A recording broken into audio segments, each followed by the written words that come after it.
전남대 통합 10주년을 맞아 통합 효과를 분석하고 발전 방향을 모색하는 두 번째 시민토론회가 열렸습니다.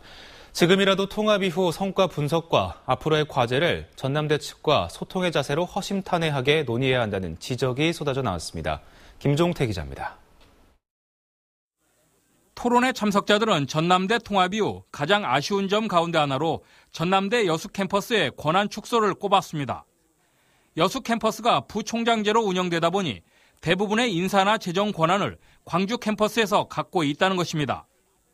통합 성과 연구 용역 결과 실제로 통합 이전이던 옛 여수대 시절 257억 원이었던 여수 캠퍼스 각종 결산액이 지난해 30억 원으로 줄었다고 주장합니다. 대폭적인 권한 이양을 여수 캠퍼스로 해줘야 합니다. 그렇지 않다면 옛날대로 돌아가는 수밖에 없습니다. 그게 근본적인 해결책이라고 믿습니다. 또한 여수 캠퍼스의 시설 공사 계약도 통합 이후인 지난 2010년부터 15년까지 66억 원에 불과하며 이 가운데 16억 8천만 원만이 여수시 지역 업체에 발주한 것으로 드러났습니다. 전남대 통합이 지역 경제에 미치는 영향이 미미하다는 증거라는 것입니다. 이런 상황에서 전남대가 통합 당시 약속했던 대학병원 유치와 한의대 설치를 지켜야 한다고 강조합니다.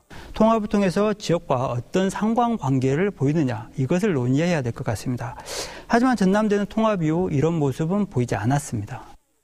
통합 이후 장학금 증대와 취업률 상승 등 일부 긍정적인 측면도 있지만 이런 통합 성과에 대한 논의 창구가 전남대 측과 한 번도 만들어지지 않았다고 지적하기도 합니다. 공공장소에서 토론이면 토론, 또 여러 가지 방법으로 그 전남대 입장을 발표할 수 있을 것입니다. 저희들은 다시 한번 전남대학교가 그러한 입장을 취해주기를 촉구합니다.